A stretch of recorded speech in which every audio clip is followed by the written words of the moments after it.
man was suddenly stopped by German soldiers. Already flustered, he was too nervous to breathe. Fortunately, the German lieutenant colonel did not recognize him. Instead, he picked up the fallen hat for him. But on his way back, the lieutenant colonel suddenly realized something was wrong. The man seemed to be the fugitive he had seen before. There were 12 fugitives in total. 10 had been captured and 1 executed. The remaining 1 had been driven into the strait during the pursuit. The seawater was bitterly cold in the harsh winter. His subordinates believed the wounded fugitive could never have survived, but the lieutenant colonel insisted that no body meant no death. So to test this, he drove the prisoners of war into the water one by one to see how long they could hold on. But none of them lasted more than a few minutes. Unconvinced, he decided to test it himself. As the timer started, even the strong and healthy him could not last 10 minutes. Only then did he change the number of captives from 11 to 12. With the mission complete, the prisoners were no longer needed. The prisoners of war stood before a large pit, facing death with courage. What awaited them was the arrival of death. Now the lieutenant colonel saw the missing 12th man again.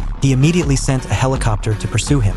Bursts of machine gun fire triggered a long-dormant avalanche. This time, there would be no escape. Before long, the Germans cautiously came to check the body, but all that remained were a broken snowboard and a backpack. The lieutenant colonel knew that, if he wanted to survive, he could only seek help at a nearby farm. So this time, the lieutenant colonel personally led a team to search. He opened the warehouse door. Then he prepared to climb to the second floor. But little did he know the fugitive was upstairs, pointing a gun at him.